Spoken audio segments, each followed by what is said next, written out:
Greetings from the Jazz Cloud. This is Richie Zellon, and today I want to pay tribute with a special lesson for a very influential jazz pianist who sadly passed away on March 6th. And you already know I'm referring to the legendary McCoy Tyner. For those guitarists who are new to jazz, McCoy was the pianist with John Coltrane's iconic quartet, also featuring Jimmy Garrison and Elvin Jones. So stick with me because next I am going to give you a sample of how McCoy Tyner's left hand and right hand function together, but from a guitarist perspective. And as a harmonic vehicle, I am going to play over Coltrane's classic Impressions. After that, I'm going to break down what I am doing and show you how you can apply these concepts.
Welcome back to the Jazz Guitar channel.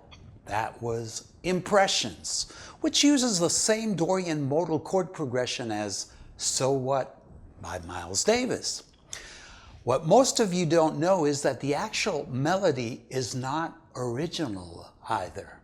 Coltrane simply used the theme from Morton Gould's Pavane, which is an orchestral piece. And if you don't believe me, look it up here on YouTube and you'll hear how he used it note per note. Other than that, back to McCoy Tyner, what you just heard was an adaptation for two guitars of his right and left hand concepts when improvising. The right hand is very pentatonic oriented and occasionally goes outside, using what is known as side slipping. And this simply means that the line modulates half step below or above the key that it's in. Now, if you want to know more about playing outside, I strongly recommend that you watch my video, How to Play Outside Without Sounding Like You're Lost. And I will put a link in the info section down below. Since jazz pentatonics are primarily a John Coltrane contribution, and I cover this subject in detail in other videos, I'd like to concentrate today on what's going on in McCoy's left hand. That is his unique chord voicings. So let me start by saying that he pretty much introduced quartal harmony for comping. And by quartal harmony, I mean that his chord voicings are comprised or were comprised of stacked fourths and even fifths, which are simply inverted fourths. Let me show you. And to obtain that McCoy sound, the best thing we can do here, especially now that we're in the key of D minor, is tune this low E to a D, a whole step down.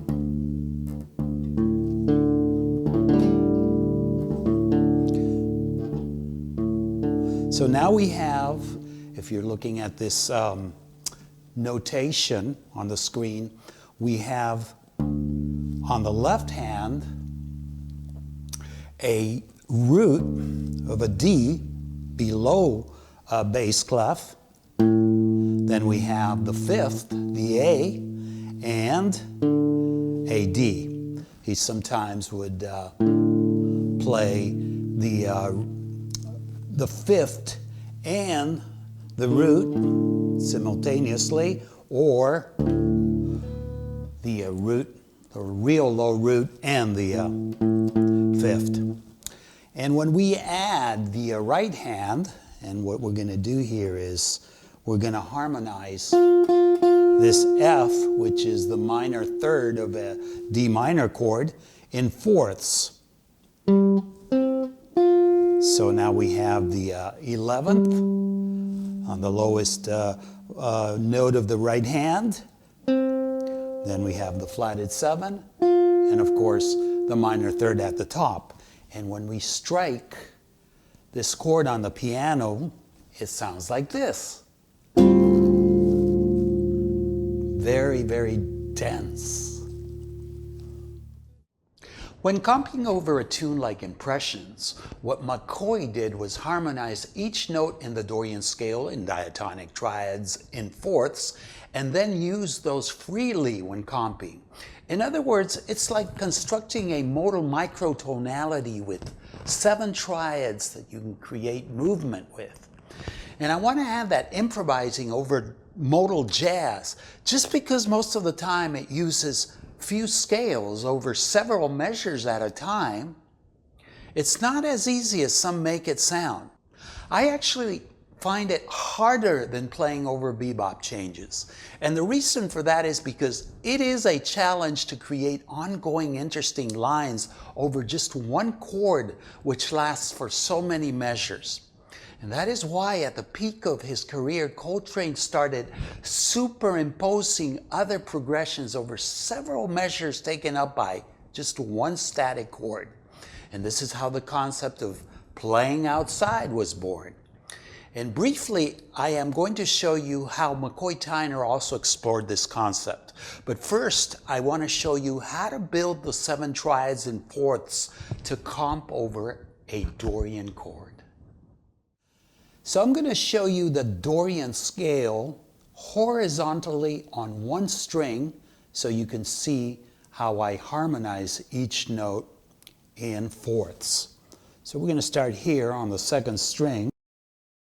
That's the 1, the 2, flat 3, the 4, the 5, the 6, the flat 7, and of course, here's the octave.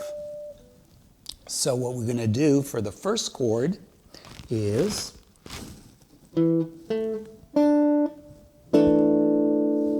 that's the 1 chord harmonized. What we're doing here is we're stacking fourths below each one of these notes in the Dorian scale, but they have to be diatonic to the scale. So we're stacking this A to form a fourth with that D, which is the 1, and then this E, which is also diatonic to the scale, to form a fourth with this A. And I'm going to be doing the same thing over each degree. So the next one is the 2, and the fourth below that would be the B, and below that B, for it to be diatonic, we need to place an F. So this time we have an augmented fourth. So the whole chord sounds like this. Next we have the flat 3, and to form a fourth with that, we have the C here, and a diatonic fourth that goes up to that C would be a G. That's That's our chord. Here we have the 4 and of course, to form a diatonic perfect fourth, we place the D below it, and below that D, an A. And now, we have the 5th. Below that 5th, we want to place an E. Here we have a diatonic perfect fourth, and below that E, we want to place a B. And next, we have the 6.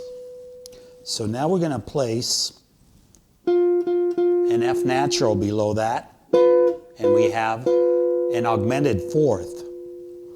And below that F, another perfect fourth, that is C. And we have this chord here, very dissonant. But wait till you hear how it sounds in context. It's very cool. And finally, of course, the flatted 7. And to form a diatonic perfect fourth with that, we place a G, and below that G, a D. And we have, so all in all, we have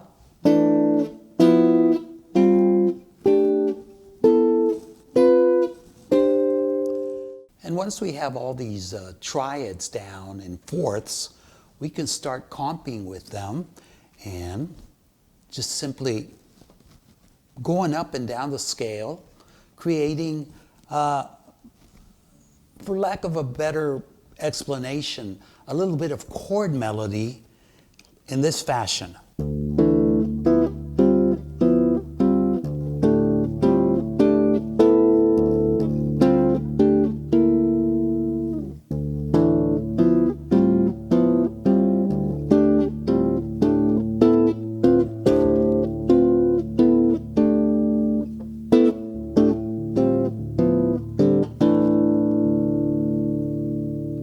So there we're comping diatonically.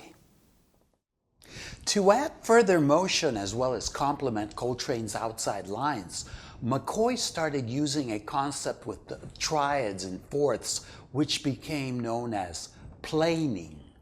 And planing consists of moving the chord voicings outside of their placement within the scale, thus adding not only additional movement, but also more tension, as well as a sense of release when voice leading back into a diatonic chord. And let me show you how it's done. In order to get the planing happening, what we do is we take any of the triads and fourths that we've developed over the Dorian scale and just move them outside of the key. Like, for example, if I take the first one, see, that's outside of the key. But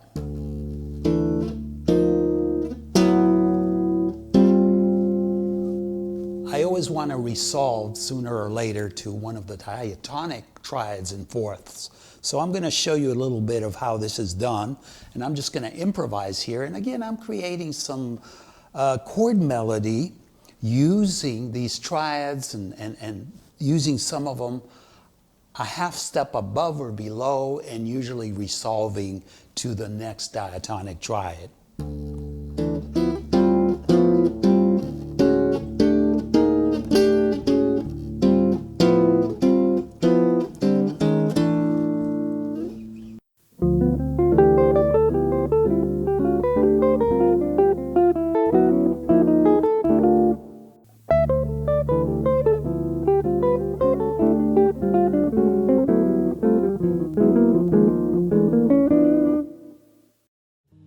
So what do you think? Did you learn something new? As usual, I really appreciate your likes, comments, and any questions you may have. And if this is your first time on the Jazz Guitar channel, please consider subscribing and be sure to click on the bell notification icon so you won't miss any of my upcoming lessons. Thanks for watching, stay healthy, and here's another video I think you'll enjoy.